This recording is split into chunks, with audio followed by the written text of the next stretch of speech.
మీరు ఒక్కసారి ఈ ఫైనల్ రిపోర్ట్, ఈ డేటా ఆధారంగా తెలంగాణ రాష్ట్ర ప్రభుత్వం సమగ్ర నివేదిక చూస్తే గృహ నిర్మాణం గడిచిన 10 ఏళ్లలో గృహ నిర్మాణానికి 20,000 కోట్లు కేటాయిస్తే 7,141 కోట్లు మాత్రమే ఖర్చు చేసి 64% నిధులు దారి మళ్లించిండ్రు. ఇప్పటిదాకా నేను చెప్పినటువంటి లెక్కలు ఇవి. ఇంకా కొన్ని శాఖలు కూడా ఉన్నాయి. ఆర్థిక శాఖ లెక్కలు ఇవి. పురపాలక పట్టణాభివృద్ధి శాఖ, పట్టణ ఓటర్ మహాశైలారా, పట్టణాలలో మీకోసం ఖర్చు పెడతామని పెట్టినటువంటి బడ్జెట్ లెక్కలు చూడండి. 2014-15 నుంచి 2023-24 వరకు 44,997 కోట్లు 44,997 కోట్లు పట్టణాలలో ఖర్చు చేస్తామని ఈ దొంగ కాంగ్రెస్, ఈ దొంగ బీఆర్ఎస్, దొంగ బీజేపీ నాయకులు హిందూ ముస్లిం అని డైలాగులు కొడతా ఉన్నారు కదా. అరే హిందూ ముస్లింలు కాదురా, హౌలేగాలారా, పెట్టిన బడ్జెట్ ఎందుకు ఖర్చు పెట్టలేదురా? ఇక్కడ చేసిన ఖర్చు, మిగిల్చిన నిధులు, పట్టణాలు అంటే పట్టణాలలో ఉన్నటువంటి పేద వర్గాల సొమ్ము 18,556 కోట్లు మింగిన దొంగలు మీకు ఇది ఇస్తాం, మీకు ఇల్లు ఇస్తాం, మీరు మళ్ళా మా కోటేయండి అని చెప్తా ఉన్నారు. మీకు ఏది ఇయ్యరా నాయన? మీయే ఎత్తుకపోయి తినే దొంగల ముఠ ఇదంతా.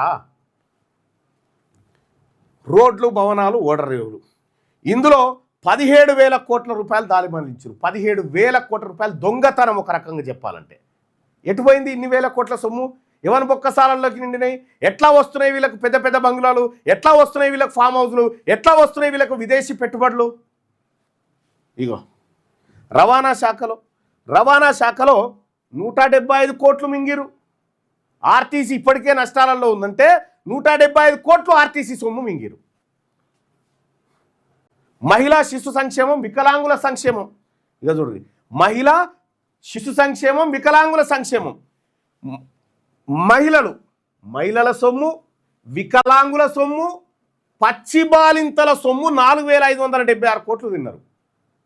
పచ్చి బాలింతల సొమ్ము 4,576 కోట్ల రూపాయలు ఈ కేసీఆర్, రేవంత్ రెడ్డి, కిషన్ రెడ్డి, ఈ రెడ్లు వెలమలు పంచుకొని తిన్న సొమ్ము. ఇది తప్ప ఏమన్నా? ఇది కాదా? అంగన్వాడీలు, వికలాంగుల కోసం కేటాయించిన నిధుల్లో 36% నిధులు దారి మళ్ళీ 36%.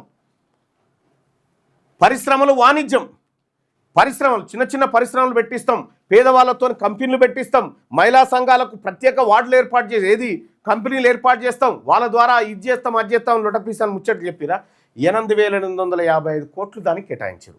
8,855 కోట్లు కేటాయించి ఖర్చు చేయకుండా దొంగతనం చేసిన సొమ్ము 5,824 కోట్ల రూపాయలు దొంగతనం చేసి ఆడోళ్ళ సొమ్ము, పసిబోరగాళ్ళ సొమ్ము. ఇది